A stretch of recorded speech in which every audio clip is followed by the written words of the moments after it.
বন্ধুরা, আশা করি সবাই তোমরা খুব ভালো আছো, সুস্থ আছো। আমি তোমাদের সাইকোলজিস্ট বন্ধু নীল।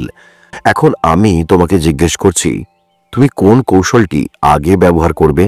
তোমার জীবনে কি কখনো এমন হয়েছে অচেনা কেউ মুহূর্তেই খুব আপন হয়েছে? কমেন্টে লেখো তোমার গল্প। তোমার অভিজ্ঞতা হয়তো অন্য কারোর হৃদয় ছুঁয়ে যাবে। যার গল্পটি সবথেকে বেস্ট হবে সেই গল্পটি পরবর্তী ভিডিওতে আমি তার নাম সমেত ঘোষণা করব। মানুষের ভিড়ের মধ্যে দাঁড়িয়ে থেকেও কেন যেন হঠাৎ এক অচেনা মুখে থেমে যায় চোখ, কেন হৃদয় ধকধক করে অথচ ঠোঁটে জমে যায় শব্দ। কথা বলতে চাও অথচ ভয়, সে যদি ফিরেও না তাকায়। বন্ধুরা, কখনো কি তোমারও এমন হয়েছে? বাসে, ট্রেনে, রাস্তায় বা কোনো অনুষ্ঠানে এক অচেনা মুখ হঠাৎ যেন হয়ে উঠেছে চেনা। মন চাইছে কথা বলতে, অথচ সাহস জমছে না।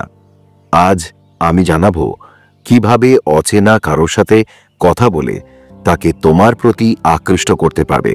সাইকোলজি আর আবেগে স্পর্শ দিয়ে আমি তোমাকে নিয়ে যাব এক অদ্ভুত সফরে। শেষ পর্যন্ত থেকো, কারণ শেষের দিকের কৌশলটি সবচেয়ে অবাক করবে। চোখের ভাষা সবচেয়ে সত্য। প্রথম কথা বলার আগে চোখে একটুখানি কোমল দৃষ্টি, হাসি নয়, চোখে শান্তি। তুমি কি জানো, সাইকোলজিতে বলা হয় চোখের যোগাযোগ 3 সেকেন্ড রাখলে মানুষ অবচেতনে মনে করে সে আমাকে গুরুত্ব দিচ্ছে। তোমার কি মনে হয় চোখের দৃষ্টি বেশি আকর্ষণ করে নাকি হাসি? কমেন্ট করে জানাবে। শুভেচ্ছা, তবে ভিন্নভাবে। সাধারণত হ্যালো নয়, বরং বলো আজকের দিনটা বেশ শান্ত লাগছে, তাই না? এইভাবে প্রশ্ন করলে অপরজন বাধ্য হয় উত্তর দিতে। নাম ধরে ডাকা মানুষের দুর্বলতা। প্রথম সুযোগেই নাম জেনে নাও, বারবার নাম ধরে ডাকো। সাইকোলজিতে বলে কারো নাম তার কানে সুরের মতো লাগে। শুনতে শেখো। সবচেয়ে বড় আকর্ষণ, মানুষ কথা শোনাতে ভালোবাসে।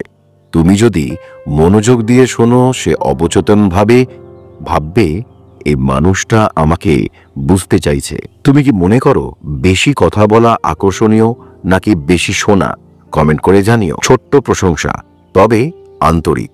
প্রশংসা হতে হবে অপ্রত্যাশিত, যেমন তোমার কথা বলার ভঙ্গিটা খুব স্বস্তি দেয়। আয়নার মতো প্রতিফলন।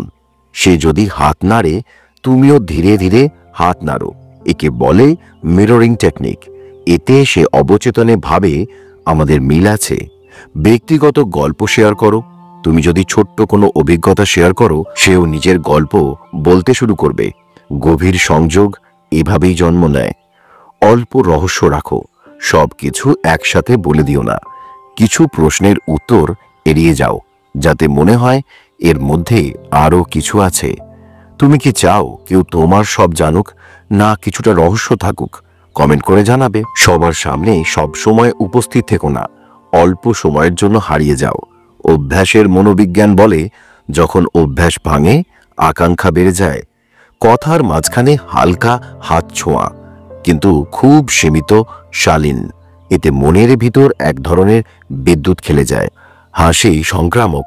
কোনো মজার গল্প, হালকা ঠাট্টা, মানুষ তোমার সান্নিধ্যে সুখ খুঁজে পাবে। সব সময় কথা বলার দরকার নেই, মাঝে মাঝে থেমে যাও। নীরবতা এক ধরনের টান তৈরি করে। তোমাকে কোন জিনিসটা জীবনে সবচেয়ে বেশি শান্তি দেয়? মানুষ নিজের ভিতরের কথা খুলে বললে তাদের হৃদয়ে স্থান তৈরি হয়। অন্যকে বিশেষ বোধ করানো। বলতে পারো তোমার সঙ্গে কথা বলাটা অন্যরকম ছিল, এমন বাক্য মনে চিরকাল থেকে যায়। কথোপকথন শেষ হলে বলো আজকের আলাপের জন্য ধন্যবাদ। এতে সে ভাববে সে মূল্যবান। ভবিষ্যতের আভাস দিতে পারো। বলতে পারো আবার তোমার সঙ্গে কথা বলার ইচ্ছে আছে। এতে সম্পর্ক দীর্ঘস্থায়ী হয়। রঙের প্রভাব। গবেষণায় দেখা গেছে লাল বা নীল রং আকর্ষণ বাড়ায়। পোশাকের মাধ্যমে মনের বার্তা দাও। স্মৃতি ও আবেগের সঙ্গে ঘ্রাণ জড়িত। তোমার ব্যবহার করা সুগন্ধ অচেনা ব্যক্তির মনে গেঁথে যাবে। মৃদু কণ্ঠস্বর, চিৎকার নয়, মৃদু গম্ভীর স্বর। এটাই মানুষের মনে জায়গা করে নেয়। তাড়াহুড়ো নয়, ধীরে ধীরে ধাপে ধাপে সংযোগ গড়ে তোলো। শুভ কামনা করো। মনের মধ্যে ভাবো তাকে শান্তি দিক। আধ্যাত্মিক শক্তি মানুষ অনুভব করে। নিজেকে ভালোবাসো। তুমি যদি নিজেকে সম্মান না করো, অন্যরা তোমার প্রতি আকৃষ্ট হবে না। প্রত্যেক মানুষই ঈশ্বরের প্রতিবিম্ব। যদি তাকে সেই দৃষ্টিতে দেখো, তাহলে তোমার ভাষা, হাসি, দৃষ্টি সব হয়ে উঠবে পবিত্র আকর্ষণ। বন্ধুরা, অচেনাকে আকৃষ্ট করার রহস্য শুধু কৌশল নয়, এটা একটা শিল্প। চোখের দৃষ্টি, মধুর ভাষা, নীরবতার মায়া আর হৃদয়ের গভীরতা, এসব মিলেই জন্ম দেয় অদ্ভুত সংযোগ। যদি আজকের ভিডিওটা তোমাদের মন ছুঁয়ে যায়, তাহলে অবশ্যই লাইক করো, শেয়ার করো বন্ধুদের মধ্যে, আর অবশ্যই সাবস্ক্রাইব করো সাইকোলজারকে, মানে তোমাদের নীলকে। আমি তোমাদের সাইকোলজিস্ট বন্ধু নীল আবার আসবো আরেকটি ভিডিও নিয়ে, তোমাদের মনের কথা তোমাদের সামনে তুলে ধরতে। তোমাকে কাউকে তাড়া করতে হবে না, তোমাকে শুধু জাগাতে হবে তার ভিতরের স্মৃতি। আজ এটুকুই, আবার দেখা হবে পরবর্তী ভিডিওতে।